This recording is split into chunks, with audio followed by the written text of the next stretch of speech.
Vice President Johnson, Mr. Speaker, Mr. Chief Justice, President Eisenhower, Vice President Nixon, President Truman, Reverend clergy, fellow citizens.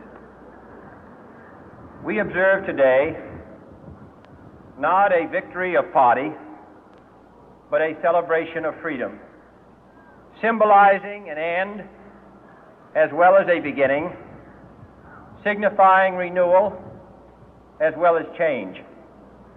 For I have sworn before you and Almighty God the same solemn oath our forebears prescribed nearly a century and 3/4 ago. The world is very different now, for man holds in his mortal hands the power to abolish all forms of human poverty and all forms of human life. And yet the same revolutionary beliefs for which our forebears fought are still at issue around the globe. The belief that the rights of man come not from the generosity of the state, but from the hand of God. We dare not forget today that we are the heirs of that first revolution.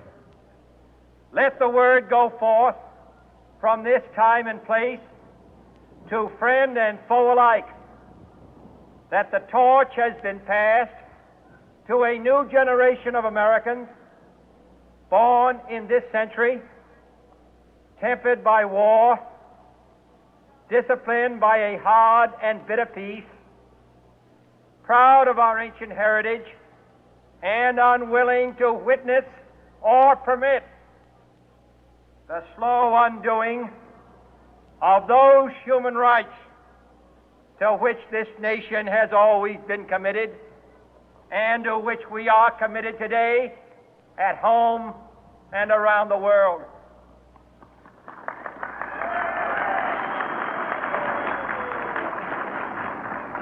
Let every nation know, whether it wishes us well or ill, that we shall pay any price, bear any burden, meet any hardship, support any friend, oppose any foe to assure the survival and the success of liberty.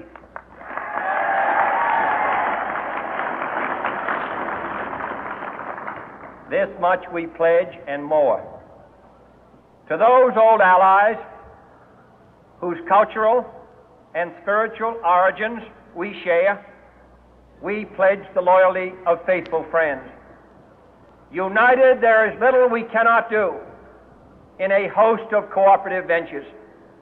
Divided, there is little we can do, for we dare not meet a powerful challenge at odds and split asunder. To those new states whom we welcome to the ranks of the free, we pledge our word that one form of colonial control shall not have passed away, merely to be replaced by a far more iron tyranny.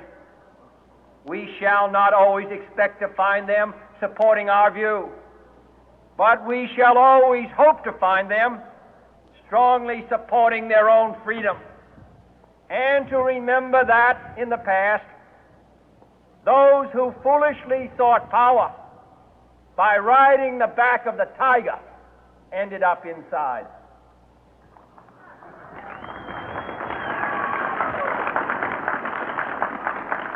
To those people in the huts and villages of half the globe struggling to break the bonds of mass misery, we pledge our best efforts to help them help themselves for whatever period is required, not because the communists may be doing it, not because we seek their votes, but because it is right. If a free society cannot help the many who are poor, it cannot save the few who are rich.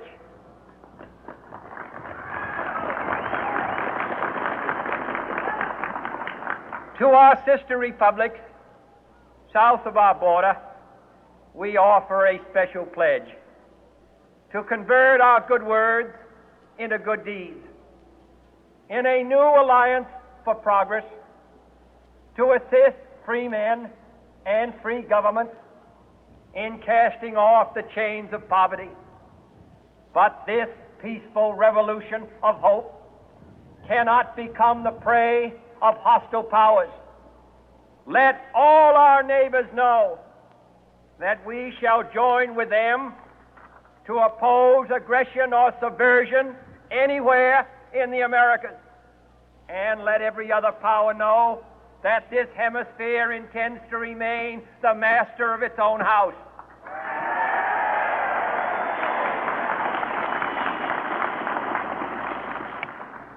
To that World Assembly of Sovereign States, the United Nations, our last best hope, in an age where the instruments of war have far outpaced the instruments of peace, we renew our pledge of support to prevent it from becoming merely a forum for invective, to strengthen its shield of the new and the weak, and to enlarge the area in which its writ may run. Finally, to those nations who would make themselves our adversary, we offer not a pledge, but a request that both sides begin anew the quest for peace. Before the dark powers of destruction, unleashed by science, engulf all humanity in planned or accidental self-destruction. We dare not tempt them with weakness, for only when our arms are sufficient beyond doubt can we be certain beyond doubt that they will never be employed. But neither can two great and powerful groups of nations take comfort from our present course, both sides overburdened by the cost of modern weapons, both rightly alarmed by the steady spread of the deadly atom, yet both racing to alter that uncertain balance of terror that stays the hand of mankind's final war. So let us begin anew, remembering on both sides that civility is not a sign of weakness, and sincerity is always subject to proof. Let us never negotiate out of fear, but let us never fear to negotiate.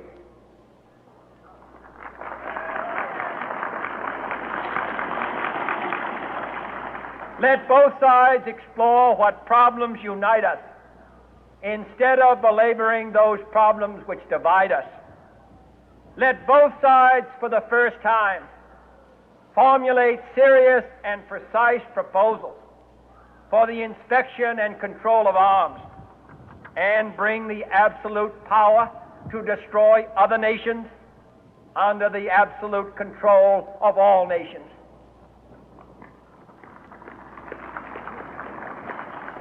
Let both sides seek to invoke the wonders of science instead of its terrors. Together, let us explore the stars, conquer the deserts, eradicate disease, tap the ocean depth, and encourage the arts and commerce. Let both sides unite to heed in all corners of the earth the command of Isaiah to undo the heavy burden and let the oppressed go free. And if a beachhead of cooperation may push back the jungle of suspicion, let both sides join in creating a new endeavor, not a new balance of power, but a new world of law, where the strong are just and the weak secure and the peace preserved. All this will not be finished in the first 100 days, nor will it be finished in the first 1,000 days, nor in the life of this administration, nor even perhaps in our lifetime on this planet. But let us begin.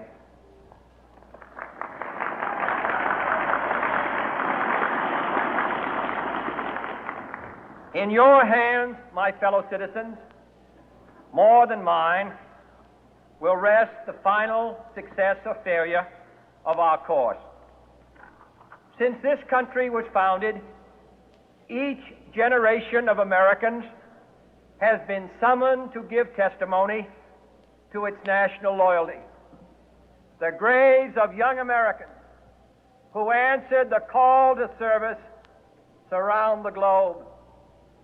Now the trumpet summons us again, not as a call to bear arms, though arms we need, not as a call to battle, though in battle we are, but a call to bear the burden of a long twilight struggle, year in and year out, rejoicing in hope, patient in tribulation, a struggle against the common enemies of man, tyranny, poverty, disease, and war itself. Can we forge against these enemies a grand and global alliance, north and south, east and west, that can assure a more fruitful life for all mankind.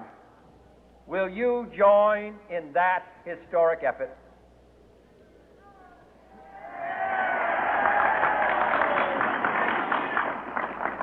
In the long history of the world, only a few generations have been granted the role of defending freedom in its hour of maximum danger.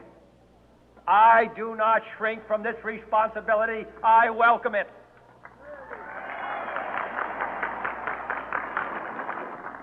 I do not believe that any of us would exchange places with any other people or any other generation. The energy, the faith, the devotion which we bring to this endeavor will light our country and all who serve it. And the glow from that fire can truly light the world. And so, my fellow Americans, ask not what your country can do for you. Ask what you can do for your country.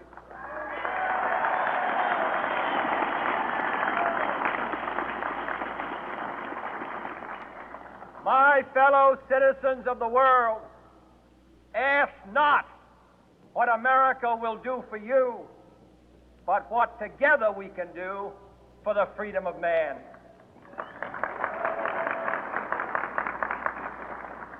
Finally, whether you are citizens of America or citizens of the world, ask of us here the same high standards of strength and sacrifice which we ask of you. With a good conscience, our only sure reward, with history the final judge of our deeds, let us go forth to lead the land we love, asking His blessing and His help, but knowing that here on earth, God's work must truly be our own.